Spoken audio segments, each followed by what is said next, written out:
Hi guys, welcome back to the channel. Okay, for today what we have in front here is actually a piece of turbo from BorgWarner. This is going to be a long-term ownership review, and of course I'll be telling you a little bit or probably a lot about this particular turbo. First things first, this is a 6758, the second smallest in the EFR family. This is an EFR, supposedly short form for engineered for racing. These turbos by BorgWarner has been in the market for roughly 10 years and is very famous for its response time and of course as a whole package in terms of user-friendly installation. Okay, so quickly we'll go through. It's got a billet compressor wheel as per like any other new turbos or even GReddy. Okay, dual cartridge ball bearing. This is supposed to be very light, it's a bit dry. So dual cartridge ball bearing inside the center core. Okay, center core you have three different sizes. You have B1, B2, B3. The three smallest turbo, 6758, 6258 and of course 7163, which is one generation newer, they all share the B1 frame, which is the smallest frame in the EFR family. And as for B2 and B3, those are bigger turbos like the 7670, 9183 or something 8374, you know. I can't remember the bigger sizes. Also,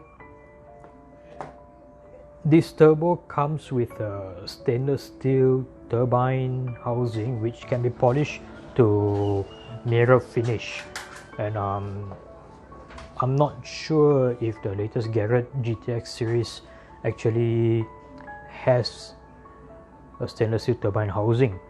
Also a reminder for this 6758, okay, the turbo that you see in front of the camera right here, this is pretty much the same size as a Disco Potato. Yeah, I think it's a Disco Potato GT2871R. Okay, this is rated from 225 up to 550 horsepower. It can be spooled up by an engine as small as a 1.6 up to a 3 liter or perhaps a 2.5 engine. Okay, so in terms of turbine wheel, this comes with a titanium alloy turbine wheel which is very sensitive. It is very sensitive to turbine speed compared to Inconel. Half the weight of Inconel, half the effort to spool up, way less inertia, way faster spool up, no lag, much better response. And in terms of gas bypass, it's got a, I think it's a 38mm internal gate which has a very nice flow. It's a Y shape towards the downpipe, so that is kind of the reason why the turbine housing is shaped so long. It's to actually accommodate this internal wastegate here. You can actually look at the size of the hole here. It's massive, you know. So apart from that, when I mention easy installation, okay, you do not have to, you no longer need to purchase an external wastegate due to the high efficiency of the gas output through its internal wastegate. Thanks to GReddy, industrial standards are now T25, T3, T4 and so on. So this is a T25 flange which is just a little bit smaller than the T3. And as for the size of the turbine housing, it is variable. You are able to go for 0.82 or 1.0 something. If you're running a very big engine, you want a higher power band. This is a 0.63 or 0.64. I can't quite remember, to be honest, but it's one of the smallest in the market. I had this on my 2.3 engine. I actually achieved full boost in about 3005 RPM. That's roughly 14, 15, 16 psi. Okay, and of course in terms of installation, these ports here are for water hose, okay, oil return line. I believe this is supplied with a turbo as well, and most importantly, oil feed. It has a built-in oil restrictor, so regardless of having a small line with very high pressure or a big line with very big volume regardless of pressure, the built-in restrictor inside here is very helpful in terms of keeping its dual cartridge ball bearing happy. You won't have oil spilling out from here or from here or from here regardless. Okay, that aside, one more advantage is that it's got a recirculation valve here, which also helps with tidy installation. You no longer have to purchase a blow-off valve, as this is pretty efficient.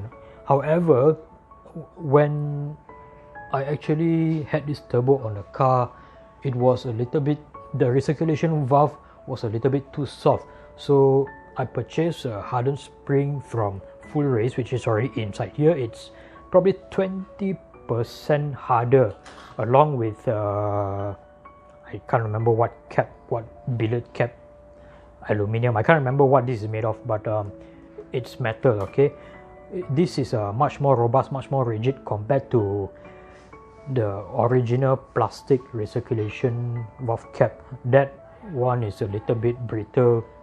It's straight, it's got a straight nipple, it can break off anytime. So once again, back to tidy installation. Okay, you actually have a port here for pressure outlet. If you would like to connect this to your actuator, which is not on this turbo here, you can do it, no problem. Also, an adjustable actuator is supposed to be located here, which sits flush in a turbo, but again I do not have it here simply because I was actually running on external wastegate previously. Apart from that, there is a bung here which you can drill right through if you would like to mount a turbo speed sensor.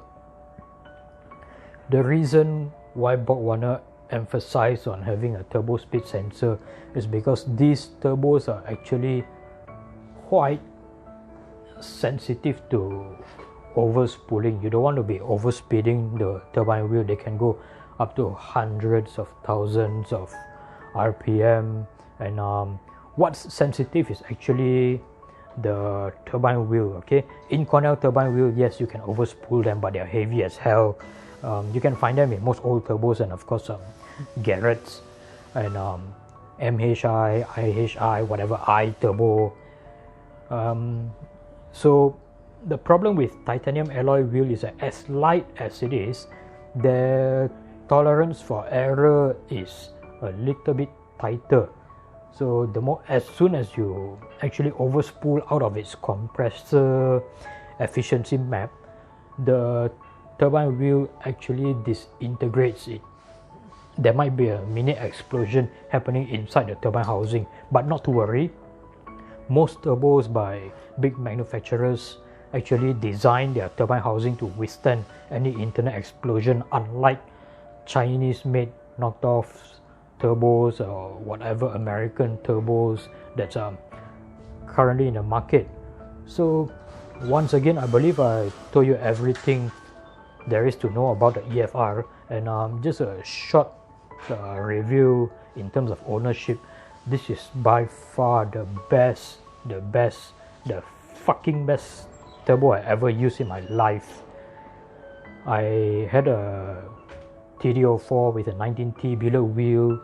I had a GT25, I had a GT28, I had a Toyota CT9, a Toyota CT12B. Well, they all broke except for this monster here. So it's a very small package that actually packs a punch, and if you have the money to buy it, if it's within your budget, I would say go for it. Take into consideration you do not need a blow-off, you do not need a wastegate, and the money can be used for this turbo.